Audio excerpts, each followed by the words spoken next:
Hello students, welcome to the online live classes. बच्चों, पिछली class में हमने सूत्र निकलन विधि से एक अपने संख्या में दूसरी संख्या का भाग देना सीखा था। आज की इस क्लास को वहीं से आगे बढ़ाते हैं। तो ट्यूशन है कि वो आज की इस क्लास में हम कंप्लीट करेंगे। तो हमारी जो हेडिंग है सूत्र निकलन विधि से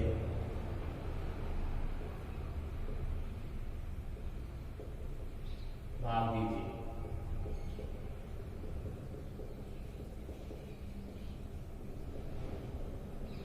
पहला क्वेश्चन है 1358 में आपको भाग देना है किसका, 113 का।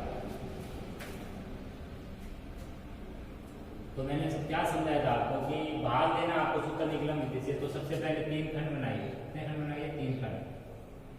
तीन खंड बनाने के लिए दो खड़ी लाइन खींचनी चाहिए। आपका प्रथम खंड, यह आपका मध्य खंड या द्वितीय खंड, और यह आपका तृतीय खंड। तीन खंड हो गए। इसके बाद में आपको क्या करना है, यहाँ प्रथम खंड में दो चीजें लिखनी है आपको। एक तो लिखना आपको भाजक, भाजक आपका कितना है 113, और एक लिखनी है आपको पूरक संख्या। पूरक है संख्या। पूरक संख्या निकालने के लिए आपको यहाँ पर संकेत लिखने हैं। संकेत में पहला जो संकेत लिखना आपको वो है आपका भाजक। भाजक आपका 113, और सामने उसके आधार लिख दीजिए आप। आधार यहाँ पर बच्चों कितना है हमारा, 113 किसके करीब है? 100 के करीब। 113 जो है वो किसके करीब है? 100 के करीब है। तो हम आधार 100 लेंगे। अब हम निकालेंगे इसमें अगली चीज जो है वो आपकी पूरक संख्या। और पूरक संख्या निकालने के लिए बताया था 100 में से आपको क्या घटाना है? भाजक। 100 में से भाजक घटाएंगे हम, 13 बचेगा माइनस का। और मैंने बताया था कि पूरक संख्या जो भी आएगी उसमें उतने अंक होंगे जितने अपने आधार में क्या है? 0 है। आधार में 2 0, इसका मतलब पूरक संख्या में भी कितने अंक होंगे? 2। अगर कम है तो आपको 0 से उसकी पूर्ति करनी होती है। तो पूरक संख्या हमारी माइनस का 13 है। हमें आधार जो आधार है उसके हिसाब से किस किस चीज को ध्यान में रखना है। एक तो प्रथम खंड वाली चीज को, एक अपने अंतिम खंड वाले। प्रथम खंड में अपने पूरक संख्या में उतने अंक रखेंगे जितने आधार में शून्य है, और आधार में जितने शून्य है उतने अंक भाज्य के तृतीय खंड में रखेंगे। तो तृतीय खंड में जब हम भाज्य के अंक रखेंगे, 2 अंक रखेंगे, 2 शून्य होंगे दूसरे से, और वो कौन से रखेंगे? 58 को। 58 को आपको भाज्य के सामने जस्ट लिखना है, और 13 आपको मध्य खंड में पीछे लिख देना। क्लियर हो रहा है? अब आपको कॉपी की 2 लाइन का गेप देके यहाँ पे क्षैतिज रेखा यानी आड़ी लाइन खींचने, और इन दोनों खड़ी रेखाओं को आपको नीचे बढ़ाना। मध्य खंड में जो आएगा वो भागफल होगा, तृतीय खंड में जो बचेगा आपका वो क्या होगा बच्चों? शेषफल का मान होगा। अब आपको क्या करना, मध्य खंड पे ध्यान देना। मध्य खंड का जो स्वरूप है, यहाँ से बाईं तरफ से चलने पर जो पहले मिलेगा उसको हमेशा हमेशा नीचे उतार दीजिए। इसको आपको किससे गुणा करना है? पूरक संख्या से गुणा करना है। तो एक को जब माइनस का 13 से गुणा करेंगे, एक का जब माइनस 13 से गुणा होगा तो कितना आएगा? माइनस का 13 आएगा। तो माइनस का 13 है, इसका मतलब आपको यहाँ पर क्या लिखना है कि माइनस 13 के लिए आपको यहाँ पर ध्यान देना है कि माइनस 13 को आपको देखना है कि 1 भी माइनस का और 3 भी माइनस का। इसका 1 भी माइनस का और 3 भी माइनस का। यहाँ पे माइनस 13 का मतलब है कि ये विकुलम मान है, और विकुलम मान में आपको बताया था माइनस 13 का मतलब होता है 1 का विकुलम 3 का विकुलम। तो यहाँ पर आपको माइनस का 1 और ये इसी के सामने आगे माइनस का 3 लिख देना है। अब समझिए आगे। अब 3 में आपको माइनस 1 को क्या करना है? जोड़ना होगा। तो 3 में माइनस 1 जुड़ेगा नहीं, दरअसल घट जाएगा। तो कितना बच जाएगा? 2। 3 माइनस 1 कितना हो गया बच्चों? 2। अब ये जो 2 है मध्य खंड में है, तो जो भी यहाँ पर नीचे लिखोगे वो मैंने बताया था ऊपर वाले जो पूरक संख्या उससे गुणा होना है उसको। तो ये माइनस का 26 आएगा, और माइनस 26 को आप क्या लिखोगे? विकुलम 2 विकुलम 6, और विकुलम 2 विकुलम 6 का मतलब होता है माइनस का 2 और माइनस का 6। अब बच्चों आपके मध्य खंड में और कुछ आया नहीं है यहाँ पर लिखने में, सारे के सारे मान तृतीय खंड में चले गए। तो तृतीय खंड में अब आपको एक साथ जोड़ना है। तो 8 में माइनस से जोड़ना है। यहाँ पर कुछ नहीं है, देश लगा दीजिए। 8 माइनस से कितना हो गया? 2। 5 माइनस 3 2, 2 माइनस 2 कितना हो गया? 0।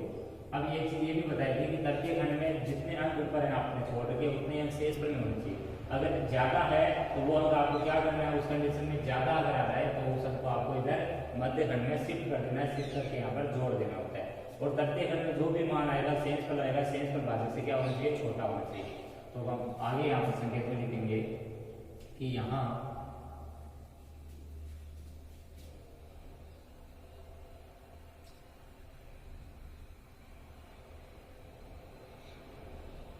भाजक 113 से शेषफल 0 2 छोटा भाजक से शेषफल कैसा है, छोटा है, अतः भागफल बराबर 12 व शेषफल बराबर 0। तृतीय खंड में आधार के शून्य के बराबर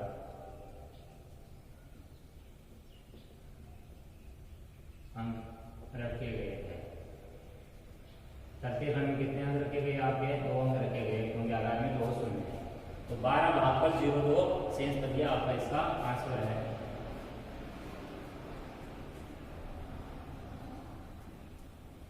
नेक्स्ट क्वेश्चन समझिएगा।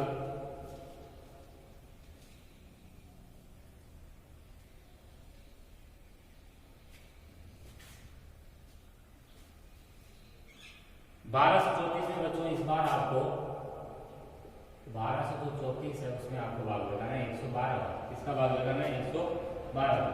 तो आपको 3 खंड बनाने हैं, प्रथम खंड, मध्य खंड, तृतीय खंड। संकेत में क्या लिखना है, 1 नंबर संकेत हो जाएगा आपका आधार। आधार से पहले आप भाजक को लिखिए, भाजक बराबर यहाँ पर 112 और आधार कितना हो जाएगा 112, 100 के करीब की संख्या है 100। फिर आपको 2 नंबर जो लिखना है वो लिखना है आपका पूरक संख्या। कौन सी संख्या, पूरक संख्या। पूरक संख्या आपकी आ जाएगी 100 में से आपको जो भाजक है उसको घटाना है, तो ये -12। 100 में 2 0, इसलिए आपको पूरक संख्या में 2 अंक रखने हैं, ये कंपल्सरी है। अब प्रथम खंड में आपको रखना था एक तो भाजक को, भाजक आपको मैंने बताया 112 है, पालिका वर्ग भी है संकेत में, और पूरक संख्या आपकी मैंने लिख दी है कितनी, -12। ये काम हमेशा आपको करना है। इसके बाद में आपको देखना है तृतीय खंड में कितने अंक रखे, किसके, भाज्य के। तो देखिए आधार में कितने शून्य है, वो देखो आधार में 2 शून्य है, इसलिए तृतीय खंड में आपके भाज्य के 2 अंक रखने हैं। वो कौन से है, 34 को 112 के सामने, बाकी बचा हुआ वो तृतीय खंड में चला जाएगा 12। अब 2 लाइन को देख दीजिए और इन लाइनों को थोड़ा घटा दीजिए। यहाँ मध्य खंड का जो इधर से बाईं ओर से पहला अंक मिलता है उसको यहाँ पर नीचे लिख दीजिए, उत्तर में उतार लीजिए। एक को अब गुणा कीजिए पूरक संख्या से, क्योंकि मध्य खंड में जब तक कोई अंक नीचे उतरेगा उसको पूरक संख्या से गुणा होकर आगे बढ़ना है। तो 1 का -12 से गुणा -12 विंकुलम संख्या, उसको अब क्या लिखोगे, 1 विंकुलम 2 विंकुलम। 1 विंकुलम का मतलब है माइनस का 1, 2 विंकुलम का अर्थ हो गया माइनस का 2। तो यहाँ आपका -1 -2 आएगा, तो -1 आपका 2 के नीचे आएगा और -2 आपका 3 के नीचे, और जहाँ 4 है वहाँ कुछ नहीं आएगा, डेढ़ सा आएगा। फिर आपको इन दोनों को जोड़ना है, 2 में आपको -1 जोड़ना है, तो कितना आएगा 1। 1 को फिर -12 से गुणा करोगे, ये आएगा -1 और ये -2। अब आपको इनको एक साथ जोड़ना है, तो 4 - 2 2, 3 - 3 कितना हो गया 0, 3 - 3 कितना हो गया 0। तो आपका जो आंसर है वो भागफल 11 शेषफल 0। थर्ड नंबर में आपको लिखना है वो ये लिखना है कि यहाँ आधार में 2 शून्य है, 2 शून्य है, अतः भाज्य के इकाई स्थान से 2 अंक तृतीय खंड में रखने पर, इस खंड में रखने पर तृतीय खंड में रखने पर, और जो होगा आपका वो ये होगा कि यहाँ शेषफल जो है 0.2 भाजक से, भाजक कितना होगा 112 से छोटा है। शेषफल हमेशा ही छोटा होना चाहिए, अगर छोटा नहीं है तो आपको क्या करना होता है, संशोधित भाज्य निकालना होता है। शेषफल 0.2 भाजक 112 से छोटा है, संशोधन आवश्यक नहीं है। क्या नहीं आवश्यक है, संशोधन आवश्यक नहीं है। तो यही आपका आंसर होगा, अर्थात भागफल आपका 11 और शेषफल आपका 0। शेषफल कितना हो जाएगा 0।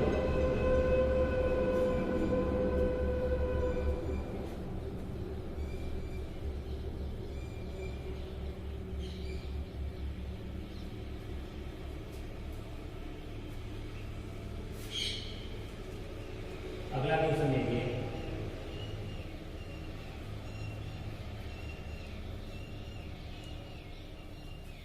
तीन 306 में इस बार आपको 8 का भाग लगाना है। तो आपको 3 खंड बनाने हैं, ये प्रथम खंड, ये मध्य खंड और ये तृतीय खंड। 3 खंड बन गया आपके। प्रथम खंड में आपको भाजक और पूरक संख्या लिखनी होती है। भाजक आपका 8 है, पूरक संख्या बच्चों आपकी हम सबसे पहले आधार मानने के बाद में याद करेंगे। तो सबसे पहले यहाँ संकेत में 1 नंबर जो मैंने बताया था ऐसे चले जैसे तृतीय की संख्या। भाजक 8, आधार आपका भाजक चूंकि बच्चों 8 है, 8 किसके करीब की संख्या होती है 10 के, तो हमने आधार कितना मान लिया 10। नेक्स्ट जो आपकी पूरक संख्या, पूरक संख्या कैसे निकलेगी, आधार में से घटाएंगे भाजक को, 10 में से 8 घटाएंगे कितना बचेगा 2, और 10 में 1 अंक है इसलिए 1 ही अंक रखना है। 10 अगर 100 होता और 1 अंक आता अगर पूरक संख्या तो 0 लगा के पूर्ति कर लेते हैं, या आपका प्लस का है तो प्लस 2 0 लगाते हैं। पूरक संख्या अपनी कितनी आई है 2। अब देखिए यहाँ पर तृतीय खंड में अपने कितने अंक रखने हैं भाज्य के, वो आधार को देखिए, आधार में 1 शून्य इसलिए यहाँ पर इकाई स्थान से 1 ही अंक रखना है, वो भाज्य के सामने रखना है, तो यहाँ बीच में 30 को रख देंगे। क्लियर। अब यहाँ पर लाइन खींच देंगे, 2 लाइन कॉपी की छोड़ के और इनको आगे बढ़ा। अब पहला जो अंक है उसको नीचे यहाँ पर उतार दो, 3 को उतार दिया। अब 3 को यहाँ पर उतारा तो 3 को पूरक संख्या से गुना भी होना होगा, तो 3 का गुना 2 से अगर मैंने किया तो 3 गुना 2 कितना आ गया बच्चों 6, और 6 को मेरे को कहाँ रखना है, इस 3 के नीचे नहीं रखना है, 6 को मेरे को 0 के नीचे रख देना है। 0 में 6 में वापस जोड़ूंगा तो कितना आएगा 6, और 6 को मैं 2 से गुना करूंगा 12। अब ध्यान से समझिएगा, 6 को मैंने 2 से गुना किया 12 आया, तो 12 क्या मैं ऐसे लिखूंगा 6 के नीचे 1 और 2 को यहाँ पर नहीं, मैं 12 जो भी आएगा मेरा मान वो हमेशा दिमाग में रखिए, जो भी यहाँ पर आता है वो ऊपर वाले के नीचे तो आपका इकाई वाला आएगा, जैसे 12 का इकाई कौन सा है 2, तो 6 के नीचे 2 आएगा, वो जो 1 बच गया वो 2 से पहले ही आएगा, बाद में थोड़ी लगेगा। तो कहने का मतलब है 12 को आपको इस टाइप से रखना है। अब समझिए, अब इनको जोड़ना है, तो 6 में 2 जुड़ा 8 और 1 यहाँ पर आ जाएगा 18। अब आगे क्या करना है, अब ये आपका तृतीय खंड में शेष फल आता है, ये भाग आता है, शेष फल हमेशा क्या होना चाहिए, भाग से छोटा होना चाहिए, लेकिन यहाँ पे प्रॉब्लम होगी, यहाँ अपना 18 बच गया है, और 18 कैसे आपका वो आपका भाजक से बड़ा है, तो आपको यहाँ पर क्या करना है, संशोधन करना है। दूसरी चीज ये भी है कि यहाँ पर ऊपर 1 अंक है, तो यहाँ पर भी उत्तर भी कितने अंक का होना चाहिए, 1 अंक का होना चाहिए, तो दोनों तरफ से इसको संशोधित करना पड़ेगा। संशोधित करने के लिए मैंने बताया था 18 में आपको रफ कॉपी में भाग देना है, किसका 8 का देना था उसका, 18 में 8 का भाग दिया, 2 टाइम लिया, शेष पर कितना बचा 2, तो आपको ये चीज यहाँ पर उतार देनी है, वो जितनी बार भाग गया आपका वो यहाँ पर आपको जोड़ के रूप में लिखना है। 36 में कितना जोड़ेंगे और 2 और जोड़ेंगे, भाग पर 2 आया, और घटाएंगे कितना, घटाएंगे हम 16, 18 में से कितना घटाने को है यहाँ पर 16, तो शेष में कितना बचा 2, लेकिन यहाँ 1 अंक है इसलिए 1 ही अंक रखना है, और 36 और 2 कितना हो गया 38, तो हमारा संशोधित भागफल 38 और संशोधित शेष कितना आ गया 2। तो हमें यहाँ पर लिखना है यहाँ शेष फल बराबर कितना आया 18, जो कि भाजक कितना है 8 से क्या है बड़ा, अतः संशोधन क्या है अवशेष है, बड़ा है तो संशोधन अवशेष है, शेष फल छोटा होना चाहिए आपका अवशेष है, तो संशोधित भागफल कितना आएगा, संशोधित भागफल बराबर 38 शेष फल, संशोधित शेष फल बराबर आपका, यहाँ संशोधित भागफल संशोधित शेष फल लिखेंगे नहीं कि भागफल और शेष फल, संशोधित शेष फल बराबर 2। फोर्थ लिखेंगे आधार में 1 शून्य है, कितना शून्य है 1 शून्य है, अतः शेष फल के मान में भी 1 अंक रखना है, शेष फल के मान में भी 1 अंक रखने,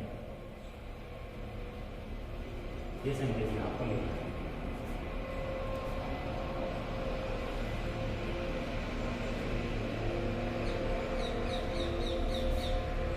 एक अंतिम क्वेश्चन मैंने रहा है आपका,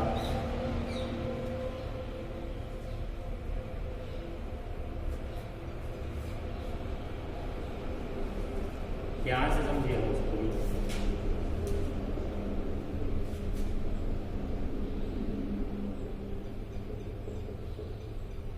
33 43 भाग लगाना है 78, इसका 78 का, तो 3 खंड बना लेंगे हम, प्रथम खंड, मध्य खंड और तृतीय खंड। प्रथम खंड में हमें लिखना है भाजक और पूरक संख्या, भाजक हमारा 78 है बच्चों, पूरक संख्या हमें आधार मानने के बाद आधार यहाँ पर देखने को पता चल रहा है कि 78 आपका 50 के भी करीब है, लेकिन 50 आधार संख्या नहीं होती बच्चों, और ये 100 के भी करीब है, 1000 के तो करीब है नहीं है, तो 100 के करीब है, नहीं 10 के करीब है, तो हम लिखेंगे यहाँ पर 5 बराबर 78। आधार कितना हो गया 100, आधार मान लिया। नेक्स्ट है हमारा पूरक संख्या। पूरक संख्या कैसे निकालेंगे, 100 में से हम घटाएंगे कितना, 72, कितना आ गया 22। 100 में 2 जीरो, इसलिए हमें पूरक संख्या में 2 अंक रखने हैं। और आपका 22 कैसा है बच्चों, प्लस का है, तो प्लस का लिख दीजिए आप। यहाँ पूरक संख्या 22 प्लस का, ऊपर प्लस लगाने की यहाँ आवश्यकता है नहीं अभी। यहाँ फिर देखिए 2 लाइन का गेम, देखिए लाइन को थोड़ा आगे बढ़ाइए। अब समझिए आगे। अब यहाँ पर सबके घर में आपको भाज्य के अंक रखने हैं। भाज्य कितना है 2343, लेकिन कितने अंक रखने हैं, जितने आधार में 0 है। 2 0 इसका मतलब 21, कहाँ से 2 अंक आप यहाँ पर रख दीजिए, 45 रख दिया। बाकी अंक कहाँ रखने हैं आपको, मध्यखंड। मध्यखंड में कितना रख दिया 23। अब मध्यखंड से स्टार्ट करेंगे। मध्यखंड में इधर बाईं ओर से चलेंगे तो पहला अंक कितना आएगा 2, 2 को नीचे रखिए, और जो मध्यखंड में यहाँ पर नीचे रखा है उसको पूरक से संख्या से गुणा करना है। 22 का 2 से गुणा 44, 44 को ये जो एरो किया है उसके दाएं से लिखना है, दाएं ओर में लिखना है। तो 3 के नीचे तो आपको क्या आएगा 4 आएगा, 3 के नीचे क्या आएगा 4, और 4 के नीचे 4, और यहाँ 5 के नीचे कुछ नहीं है तो देश लगा दे, माइनस नहीं है देश। अब देखिए 3 और 4 को अब आगे जोड़ना है। 3 और 4 2 को जोड़ चुके, क्योंकि 2 जोड़ा नहीं। अब 3 का नंबर है, 3 और 4 7, 7 को 22 से गुणा करेंगे, 7 गुणा 22 कितना जाएगा 154। 154 को कैसे लिखेंगे वो समझिए। तो ये 154 3 अंक का, ऊपर 2 अंक है, इस टाइप का है, ऊपर 2 अंक है, नीचे 3 अंक आ रहा है, तो आपको इकाई के नीचे इकाई लिखना है। 5 के नीचे 4 लिखेंगे, 4 के नीचे 5 लिखेंगे, और यहाँ कुछ नहीं है तो यहाँ अपना जो है मान पे आ जाएगा।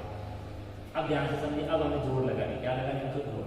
तो 5 और 4 जोड़ के कितना बन 2, 5 4 9, 2 4 कितना हो गया 13, यहाँ पर हासिल लगी है 1 और 1 कितना हो गया 2, तो ये तो आपका आ गया 239। तो ये पहले से पता चल रहा है कि यहाँ पर 2 अंक का चाहिए था, 2 अंक का मान अपना 99 तक आ सकता था, लेकिन यहाँ पर अपना मान 3 अंक का आ गया। तो 3 अंक का आ गया तो आपको क्या करना है, उस कंडीशन में आपको मैंने बताया था कि जब ये मान आपका बड़ा आ जाए, एक तो ये मान आपका बड़ा आ जाए, एक आपका ये मान है बड़ा आ जाए किससे, भाजक से, तो आपको क्या करना है संशोधित करना है। और संशोधित कैसे करना है, ये जो शेष फल आया कितना है 239, इसमें आपको 78 का भाग लगाना है। 78 का भाग यहाँ लगाओगे आपका 3 बार लगेगा, कितनी बार लगेगा 3 बार लगेगा, और शेष फल कितना बचेगा 5, लेकिन ऊपर 2 अंक है इसलिए 5 में लेके 0 5। तो यहाँ पर आपको क्या करना है, यहाँ पर आपको प्लस का 3 जो आया आपका वो जोड़ना है, प्लस का 3 यानी जो भाग और आया आपका एक का वो जोड़ना है, और 234 यहाँ पर जो है वो घटाने का कितना बचेगा 5 बचेगा, लेकिन 5 कितने अंक का चाहिए हमें 2 अंक का चाहिए। तो हमारा आंसर कितना है भाग पर 30 और शेष फल 0,5। तो हमें संकेत में क्या लिखना है यहाँ पे कि यहाँ आधार में 2 शून्य है। आधार में 2 शून्य से पहले हमें क्या लिखना है, यहाँ संशोधित करना है ना, तो यहाँ लिखना है यहाँ शेष फल बराबर कितना है आपका, शेष फल बराबर 239, जो कि भाजक कितना था आपका 78, जो कि भाजक 78 से कैसा है बड़ा, 78 से कैसा है बड़ा है, अतः संशोधन आवश्यक। जब बड़ा होगा तो क्या आवश्यक होगा, संशोधन आवश्यक रहेगा, संशोधन आवश्यक है, ये लिख दिया हमने संशोधन आवश्यक। अब हम संशोधित भाग पर संशोधित शेष फल, संशोधित भाग पर बराबर 4 नंबर में हमने लिखा है संशोधित भाग पर और शेष फल वाले पॉइंट को। संशोधित भाग पर हमारा कितना आ गया 30 वर्ग, संशोधित शेष फल बराबर कितना आ गया 0,5, कितना आ गया 0,5। लास्ट पॉइंट हमें लिखना है कि यहाँ पर तृतीय खंड में 2 अंक है, तृतीय खंड में हमें आधार में कितने शून्य है उतने अंक रखने पर, तृतीय खंड में आधार में शून्य के बराबर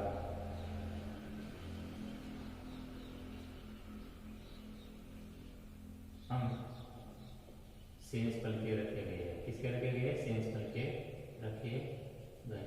शेष फल में तृतीय खंड में जो है शेष फल आ रहा है उसमें आधार में जितने शून्य उसके बराबर अंक रखे गए। तो ये हमारे सूत्र निकलन विधि से आपका एक संख्या में दूसरे संख्या में भाग देने का प्रोसेस है। तो आज की इस क्लास को यहीं पर विराम देते हैं।